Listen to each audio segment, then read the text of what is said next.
Okay, let's get it going today. We got the man, the myth, and the legend, David Russell Leake, in the studio today. David, Thanks, Neil. Yeah, how you doing, man? Thanks for having me. You're welcome. This kind of feels like 6 days straight of fishing together in the Panga. It does. I'm excited. So we don't have anything much to say to each other. But in all seriousness, we wanted to sit you down and talk about a destination that has become kind of keystone for Tailwaters, legendary in Louisiana, Woodland Plantation. Diving right into it, talk a little bit about how you first got connected with Woodland and how long you've been booking Woodland Plantation for Tailwaters clients. Yeah, so it started, everybody knew about awesome redfish fishing in Louisiana forever, right? But there wasn't ever the lodge or the kind of defined easy way to book it as a booking agent. And when Katrina happened, this all goes back to Katrina in August of 2005, there was this huge upswell of support to keep the guides working. Everybody lost boats and homes and lost everything. So like Patagonia, Mike Thompson, all these guys were like, will you kind of host events at the store? We're raising money, pass the hat, GoFundMe type stuff. Mm-hmm. And then there's this guy named Foster Crapel who bought this old plantation, in 1996, that hasn't really gotten a lot of legs, and now this is kind of the nail in the coffin of this thing. So it kind of started out as a charity deal, and then after about 2 years of just referring guests without commission, I looked up and realized that we sent like 1,200 referrals to all these guides in this little inn on the West Bank. And so I went down there, I guess it was probably a year, went down there kind of a year after Katrina and formalized the relationship with Foster and became now kind of lifelong friends with a handful of guides. Yeah. And so 20 years is the answer. Wow, Yeah. That's incredible. So, I mean, you go down, you see Foster, and you hear this kind of legendary lodge name of Woodland Plantation. So, like, what is the Woodland Plantation in a nutshell, and why do people love it so much? Yeah. So, well, before you define what it is, from a destination travel perspective, there's nothing like it. Mm-hmm. It kind of wheels off in a way, which that adds to the charm. There's always 30 employees, of which 10 are new, and every time you go, and there's always been some disaster or some giant group destroyed a piece of furniture or whatever happened. There's always something. Yeah. What it is it's a 53-acre property along the West Bank of the Mississippi, about 45 minutes south of New Orleans in Plaquemines Parish, which is ground zero for Katrina, by the way, along with a zillion other storms. But the building goes back to 1833. It was a working sugar plantation. Okay. And Foster and his family, the Crapels, his parents, his father has passed away last year, but they own the Columns Hotel in New Orleans, which is also a 200-year-old institution. Oh, cool! I didn't know that. And so they bought this in '96. Foster's about to turn 70, so I guess he was 40. Yeah. And they did a huge restoration. It was a falling down, old, tired building. Still had kind of satellite buildings around it. But as an operating sugar plantation, it was the novel thing to say when you're selling a trip, or is remember in college on the Southern Comfort bottle? Yeah, I was going to ask that. So the image of the main building. Yeah, that actually is the Woodland Plantation. Very cool. With those 3 dormer windows and the red roof. Is there any kind of history to that you might know of how that image ended up on the bottle, or a relationship there? I don't know the actual people who how it happened, but I think it was a fallen down sort of iconic. I mean, it's the definition of Southern comfort. Yeah, exactly. And it was neglected, and so Foster and his family, they got it put into the National Historic Record, and they did this massive restoration. And Foster, kind of answering your original question of why is it so magical, huge foodie, Sure. arguably the best food at any fishing lodge around. Southern hospitality. All the hospitality, all the charm, all the. And the bar is in the So old the bar, church. yeah, good point. The church is not as old, but it was an old Black Baptist church. No, excuse me, it was a Catholic church Okay. down the river that again was kind of a neglected, falling down. Foster likes to buy old broken things and then spend Fix more them up. money fixing them up. It's that relentless Louisiana spirit, right? Yeah, It's he actually gave us the 2,000-year-old piece of cypress top. right. That's the bar top. That's our in bar at Tailwaters. Yeah. It was kind of a gift when we moved over here. So they moved the church. He thought it'd be a novel idea to have a church to serve as a bar. So they removed all the pews, obviously, but all the original stained glass. I think it's from the 1950s. Very cool. And then obviously the altar is the Yeah. bar back. Sure.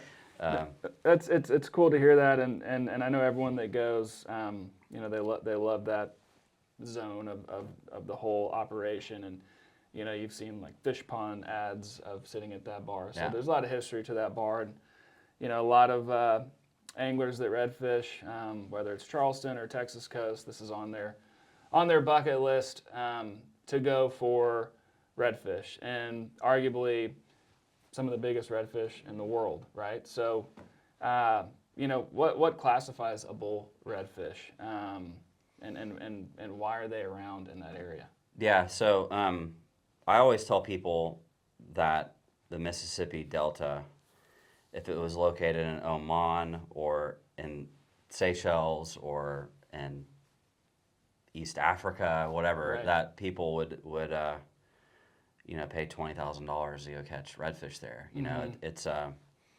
It's this. Everyone knows it's the best redfish fishing in the world, but it truly is the most living and breathing ecosystem in the world, even today, despite everything that oil and gas exploration, coastal erosion, the channelization of the river, all that stuff, which I'm sure we'll talk about. But a bull redfish is, by definition, an adult redfish, and so the life cycle of a redfish, and this kind of comes full circle with the when's the best time to go question as well. But they as juveniles up until they're above 10, 12, 15 pounds, they live in the brook and marsh and the back ponds and from when they're born, and then once they reach that kind of sexual maturity age, they all school up and move in the Gulf of Mexico. Seasonally, they feed on menhaden, and they call them pogies in Louisiana. Seasonally, the pogies will go offshore, which is a seasonal thing related to weather and water temps and whatever. But so in the fall, those big schooling mondo redfish that everyone wants to get on a mud flat tailing around move up into the marsh to look for shrimps and crabs and opportunistic stuff to eat. So that's the definition. And, of and bull so, redfish. so the Mississippi plays a big part in that, as you said, and you touched on it a bit. Seasonality, right? Like so many people think they just need to go October, November, December, but really it's a great year-round fishery to go catch larger fish. Yeah, so everyone, everyone here knows the phone rings 4 times a day, and there's 7 emails about wanting November 7th through 10 with a party of 10. Right. It's like, well, it doesn't work that way. 26, 27, I get the books out. Totally. So the demand is always there, and I liken it to like hitting the salmon fly hatch on the Gunnison or something. It's like, sure, if the sun's shining, the water's clean, the fish are there, then it's awesome. But it's by no means guaranteed. But I mean, those fish live or close by all the time. So, you have this hyper demand for a very niche little time of year Right. where a lot of planets kind of have to align. I mean, if you get on YouTube and look at slow motion videos of fish eating poppers, then Right. but that's a very small Oh yeah. niche part of what actually happens. But you can get bull redfish year round if you have good guides. Well, and people ask us all the time, when any destination, when's the best time to go? And our kind of response is, when the weather's good. Yeah. And that's why some of these trips are longer duration, or you can keep an eye on the weather, but you never know what the weather. But it is important to note that this fishery has great fish year round, right? So, and maybe that leads kind of to another question, and I think you're hitting on it already, but like what else makes this fishery so special? Is it a combination of the southern charm you get at the lodge and the great fishery right there? It's close to home. It's easily accessible for a lot of people. Find it in New Orleans, but in a short answer, what makes this so special and so many people want to go there? Yeah, I mean the food, accommodations, the charm, there's nothing homogenous about a single room. There's the guide quality. One qualifier which a lot of people have kind of learned the hard way is that Woodland is an inn. It's a bed and breakfast. It's all about hospitality and service and food and room and board. Right. And it has almost nothing to do with fishing. Sure. It wasn't meant to be a fishing lodge. It's evolved into one in a way. But the politics and the relationships with the guide community is kind of our ace in the hole. Yeah. And so, you have a revolving door of a new kid from Florida with a chittum who comes around for a few seasons. You have the old salty dudes that are born and raised and on the West Bank or in Venice or Port Sulphur. Sure. And the whole spectrum of who are the hot guides, who's the mainstay guys, and we kind of hold the keys to the kingdom on those relationships and those calendars in a way. There's a lot of politics to go into getting Ty Hibbs in October. It's like he won't even return your text messages. Right. Sorry, Ty. But well, and for people that go once and then have a great experience with a certain guide, and then it's like that's what they want when they go back. So I totally get that. I mean, that's a huge component of a benefit with booking the trip to you. It's just the relationship you have with them. But from a special perspective, again, like the Mississippi Delta is just so insane. I mean, the amount of wildlife, bird life, migratory waterfowl, every alligators, every critter under the sun, but sharks, rays, dolphins. Yeah. I have if someone could crack the code on the tarpon, that's totally insane. Yeah. But yeah, I love the Texas coast. It's home. But a slot redfish in Louisiana is a baby, and so even when you go in May, getting hot, fired up, reds, you're probably going to get a 15, 18, 20 pounder, so. No, that's great. Well, so, we touched on the guides a little bit, and obviously Tailwaters, 99.9% of our trips are for fly fishing, but this is such a great location, corporate retreat, a group of businessmen, where there might be some new anglers or some non-fly anglers, so it can be mixed, right? If a guy wants to go with a group that fly fishes and conventional fish with some of these guys. Yeah, for sure. Yeah, we'll have, anywhere from just two dudes that want to go fishing with Shane and they go every year forever, to a bachelor party, to a brokerage deal, a law firm, lots of oil field services people, and invariably not everyone's fly fishing. Mm-hmm. And so Venice and Empire are downriver. They're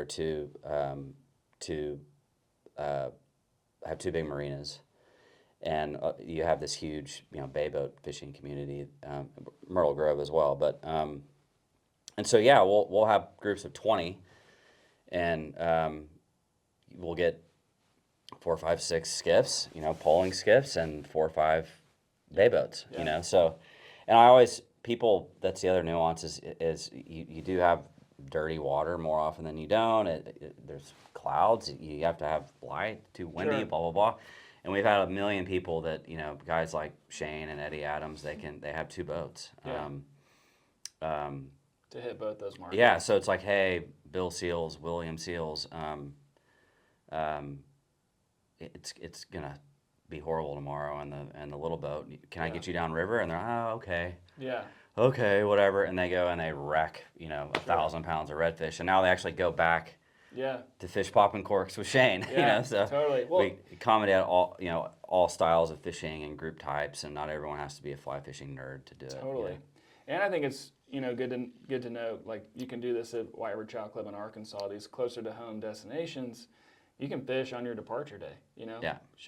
Add an extra day of fishing, get a later flight home. So that's whenever someone calls says, hey, long weekend or just a weekend or literally 36 hours, like everyone knows around here, you should go to Woodland. Right. You can nonstop to New Orleans, an hour drive. You can fish that last day and fly out that night. Yeah. Anyone, particularly from Texas, Houston, Austin, Can make it happen. Yeah. Only the West Coast guys will have to do an overnight, but overnight in New Orleans and fly out early the next home. So it's pretty easy. So in conversation and whether you're talking about certain fisheries, freshwater or saltwater, you always hear older guys and someone like Foster, who's been around for a while, talk about the good old days where it was better, the fishing was better. What conservation issues have you seen down there or been a part of at Woodland that have maybe affected the fishing or that have come back Sure. I think anyone would admit that anywhere on the Gulf Coast is not what it once was, right. but it's certainly still the best. The biggest, everything that's happened and happening in the Mississippi Delta goes back to the original channelization of the Mississippi River. So you imagine you have this giant delta with millions of acres of fresh water pumping into the Gulf of Mexico, and then some floods happen and 150 years ago, and they start building levees and they channelize the river. So all that fresh water no longer rebuilds land. You have all the sediment and the river itself is it's the ebb and flow. It's the yin and yang of the ocean steals land and the river builds land. Mm-hmm. And so it's like a football field a minute. Wow. Rhode Island a year. It's a giant erosion problem that they're riddled that only Did the freeze do anything down there that we had?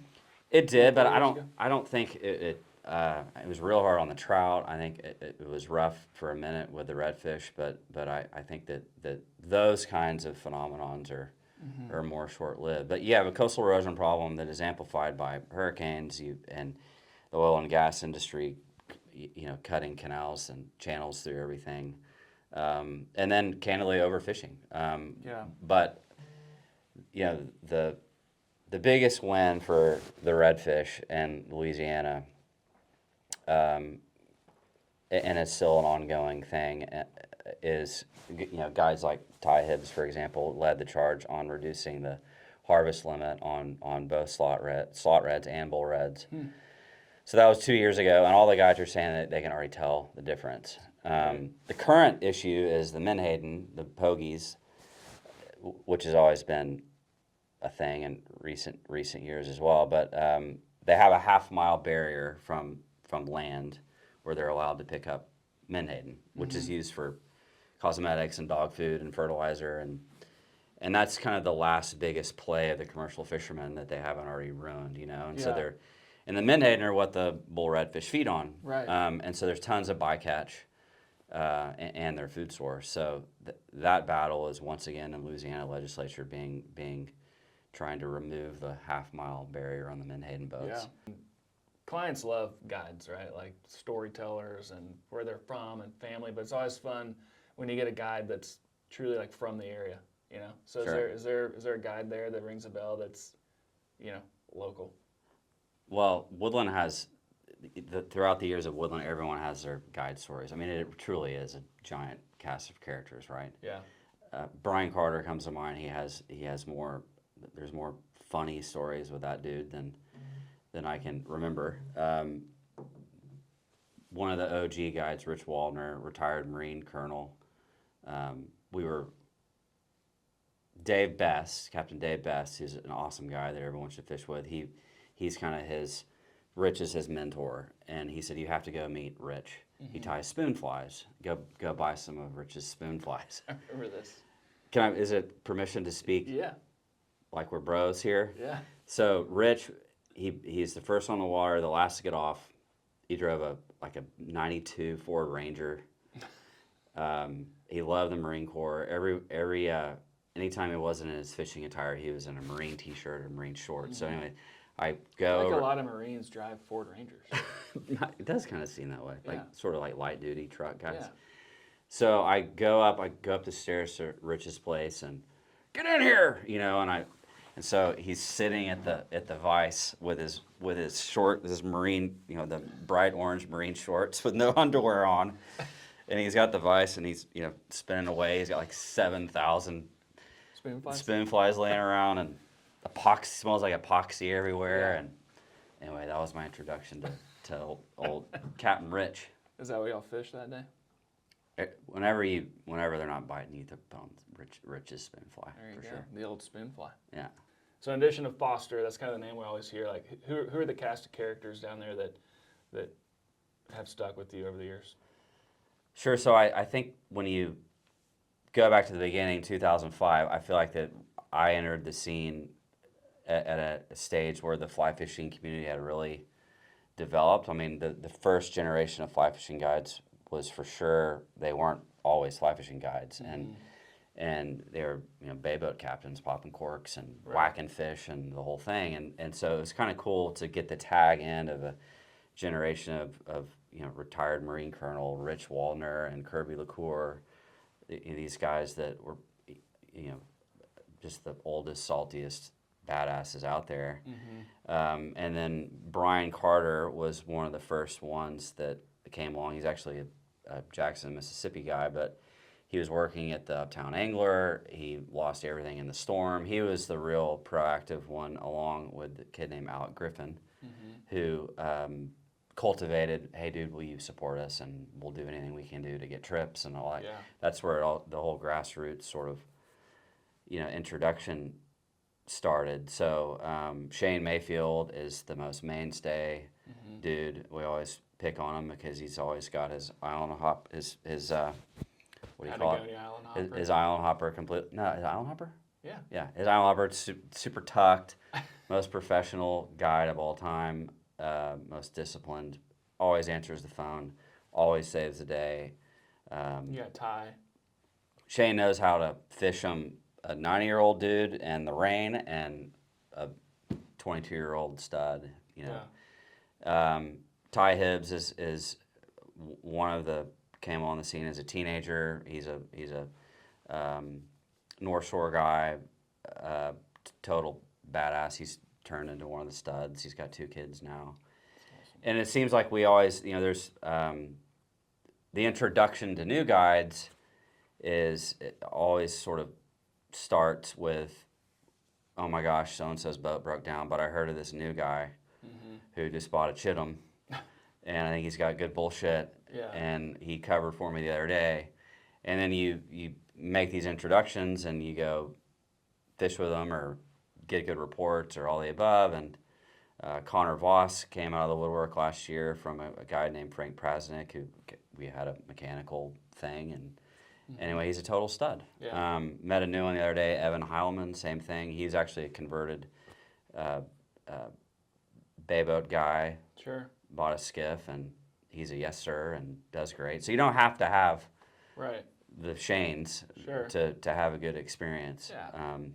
And then Foster himself and Heather, all the Jornique, the whole team at Woodland, it's kind of a home away from home, and there's a lot of going to visit your, uncle's place over the holidays vibe. When you go there, everyone remembers you and knows you, and they're so great at all that. I think it's cool to hear about, the old guard guides and how these newer guides who have found their way in, like you said, if it was run a backup or a boat that broke down or whatever. But even for anglers going on trips, like,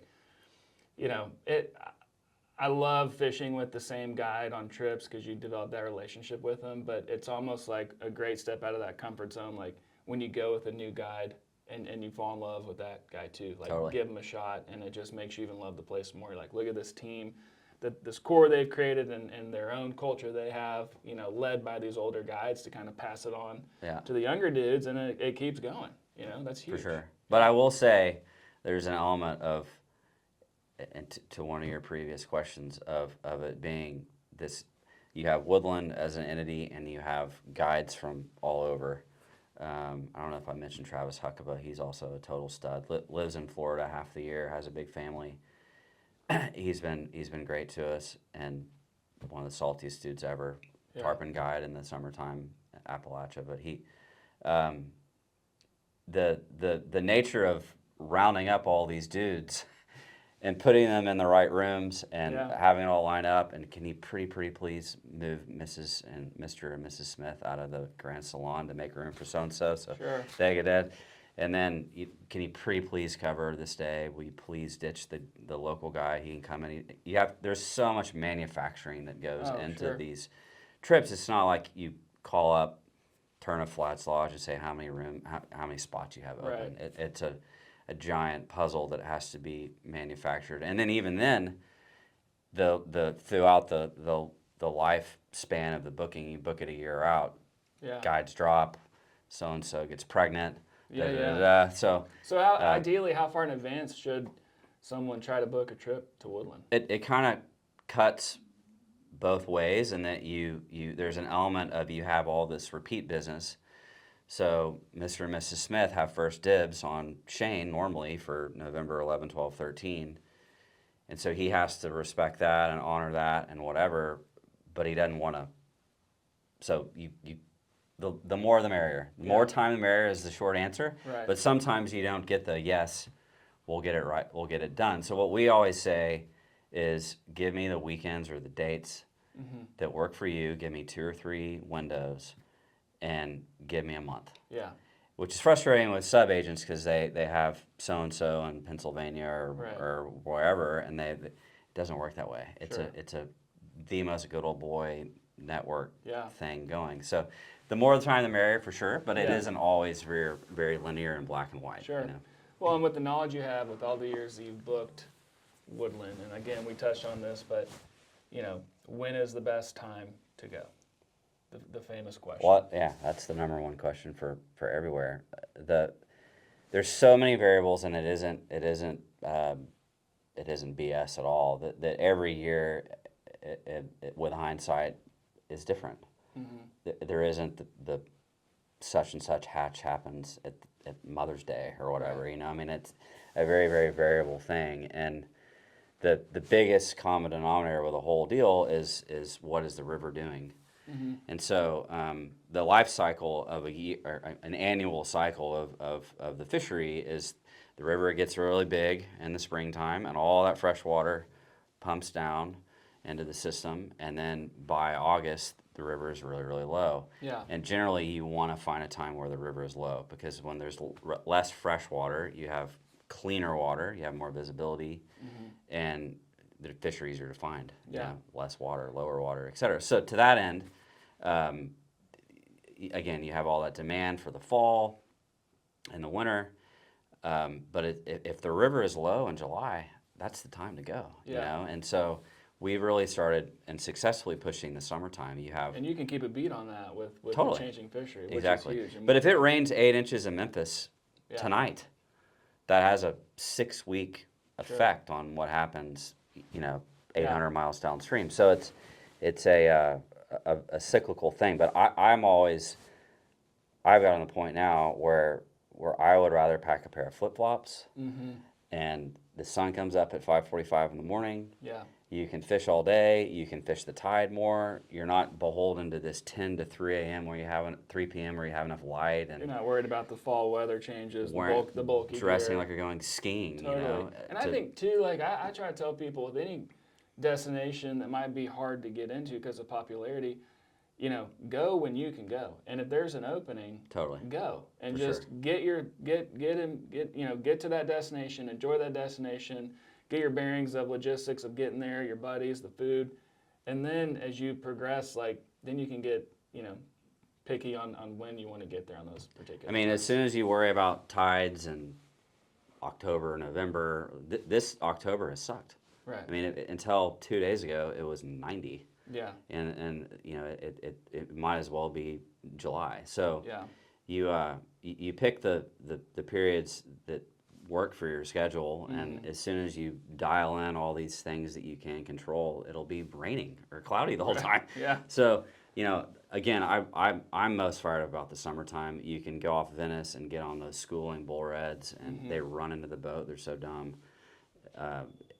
And you're comfortable, and you get the guides you want. Yeah. By the way. Exactly. So yeah, I don't know if that fully answers your question. Whenever the sun is Perfect. shining and the wind isn't blowing. Like I said earlier, whenever Yeah. the weather's good. There's so much character at Woodland, like comfortable accommodations, big breakfast, great food, amazing coffee.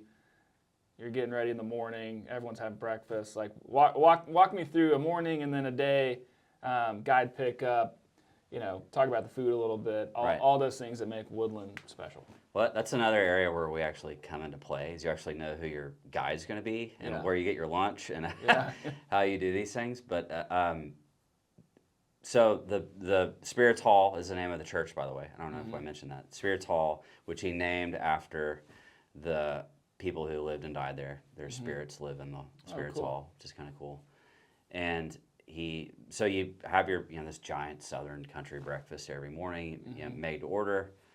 In addition to a buffet, the night before they'll ask you, are you a 2-bagger or a 3-bagger or a 4-bagger, which means, if you're fishing with your buddy and a guide, you're a 3-bagger. If you're in a Okay. bay boat, you're a 4-bagger. A little bagger. How many lunches? do you Yes, get?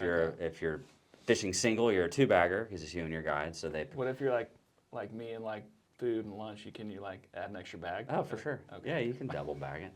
And so you grab your bag, they put out bags, Yeah. and you grab your bag, and then ideally your guide pulls his skiff in. There are times where you fishing out of Venice, some guides will say the fishing's on fire in Venice, and you have to drive down there, which is 45 minutes. But you arrive at Cypress Cove Marina, you park, and the guide's sitting there with the engine running. So it's kind of the net same deal than pulling the boat and getting gas and putting Right. in and paying the fee and doing the thing and parking. So it's about the same amount of time. But yeah, and you get back from fishing. Lively happy hour. There's always college football on. There's always some sporting event on. Yeah. There's always a great playlist. There's always a huge cast of characters of people partying, and a huge bar, and they'll have oysters or crawfish in season, and it's sort of this free-for-all appetizers, and then just the most incredible New Orleans dinner you can imagine. I have to say, of all the trips I've been on, trips to Louisiana, you look forward most to that Oh my kind God. of post fishing, drinks and food. There's just something about the food. I mean, it's such a cool part of their culture, and they've nailed it at Woodland with carrying that over. They've totally crushed it. There's alligators in the back that are named after my children, by the way. It's pretty cool. Yeah, man, there's nothing like it. Yeah. It's a fun place. We're always trying to figure out a way to get people to not go in the fall. And I Yeah. promise, if you would listen to me, the spring and the summer fishing, it's incredible. Cool. All right, man. Well, thanks for carving out some time to sit down and talk Woodland. Happy to be here.